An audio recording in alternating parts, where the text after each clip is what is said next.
Here, this will serve as a good spot to cross over. Arlecchino, hold up a second. Since you brought us all this way, would you mind telling us what you've got planned? We still haven't got the slightest idea what's going on here.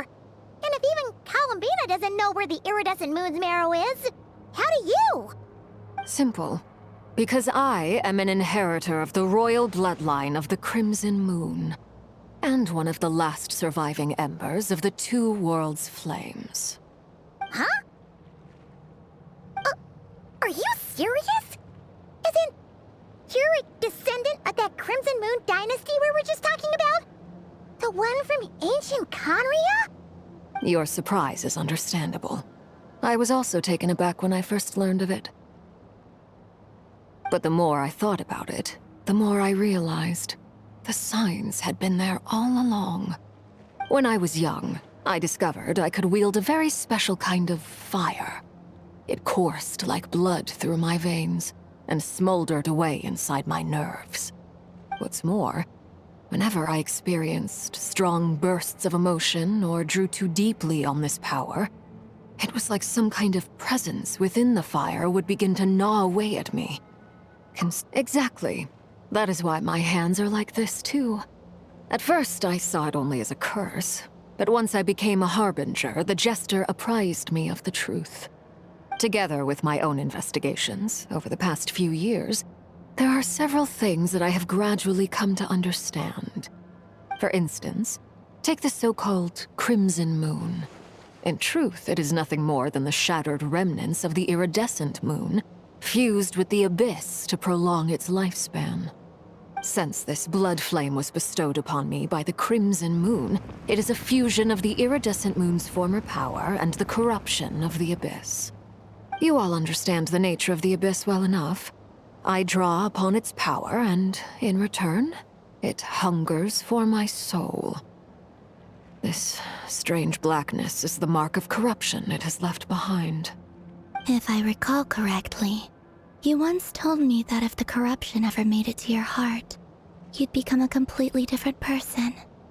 Yes, and that's the reason I'm always careful not to push my power too far. It's essentially a never-ending tug-of-war. Whew. Sounds intense. Anyway, the rest of my story can wait. Is there anything else about the Crimson Moon or the iridescent moon that you're unclear about? Paimon has a question. So, the Crimson Moon that the Carians used to worship was actually the iridescent moon, right? Which was one of the three moon sisters. Does that mean that the Carians were to the Crimson Moon as the Frost Moon Scions are to the Frost Moon? So much of that history has been lost. We have no way of knowing exactly what they were like.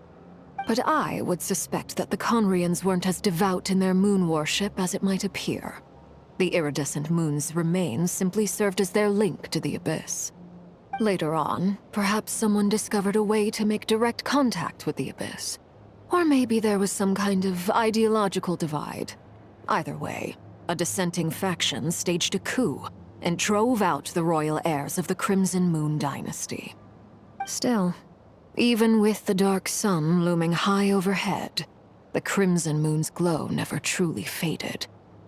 If you want living proof, it's standing right before you.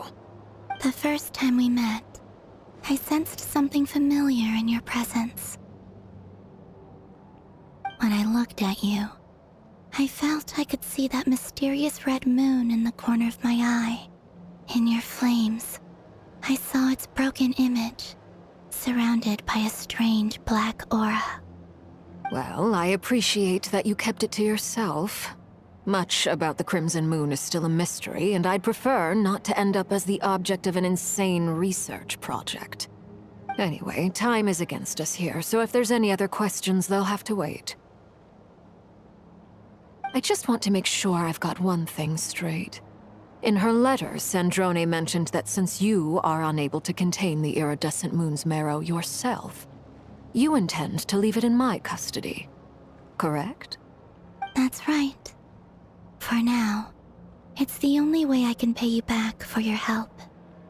The iridescent moon is already part of who you are, so with its marrow in your possession, you'll be even more powerful than before. Deal. Then let's get started. Get what started? What does this place have to do with the Crimson Moon?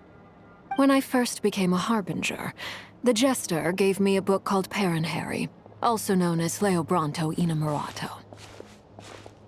You should be able to buy a copy next time you're in Fontaine.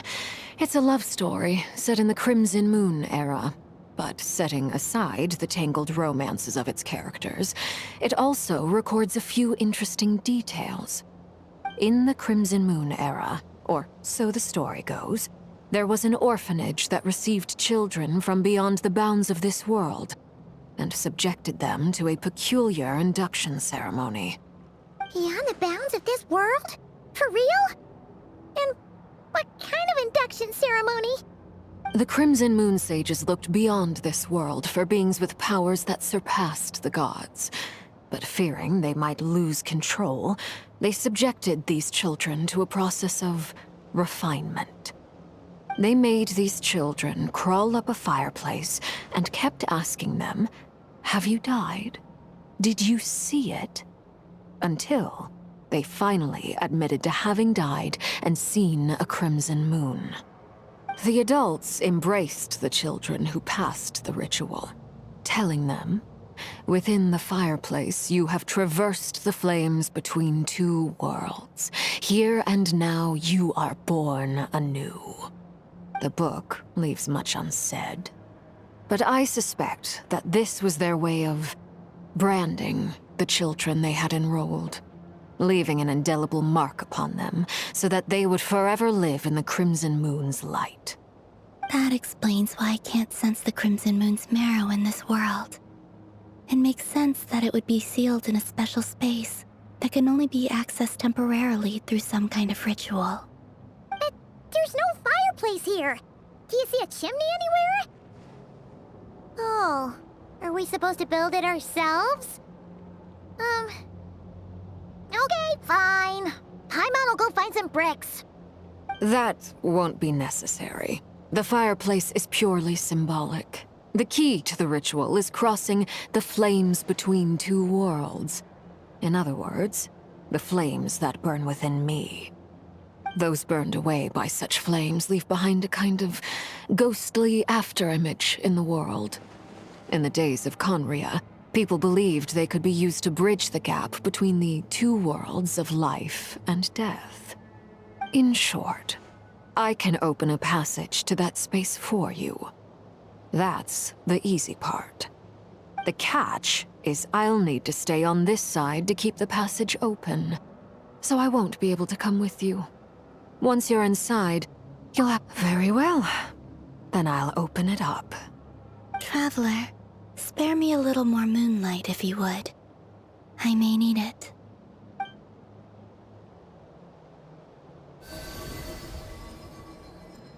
Thank you. I feel like I've recovered some of my strength now. It should be enough to move us across short distances and confront whatever dangers might await.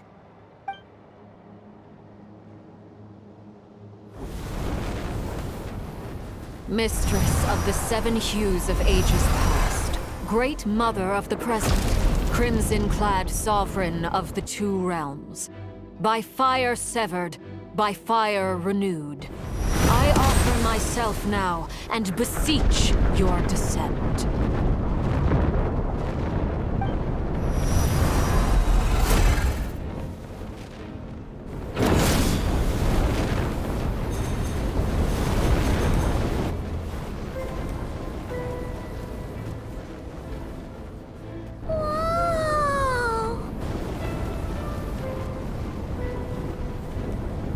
One word of advice. As you're crossing over, no matter what voices you hear, do not answer. Got it! I sense a sinister gloom inside, but also the familiar light of the moon. I feel that I am about to meet an old friend who has changed beyond all recognition. All right, let's go.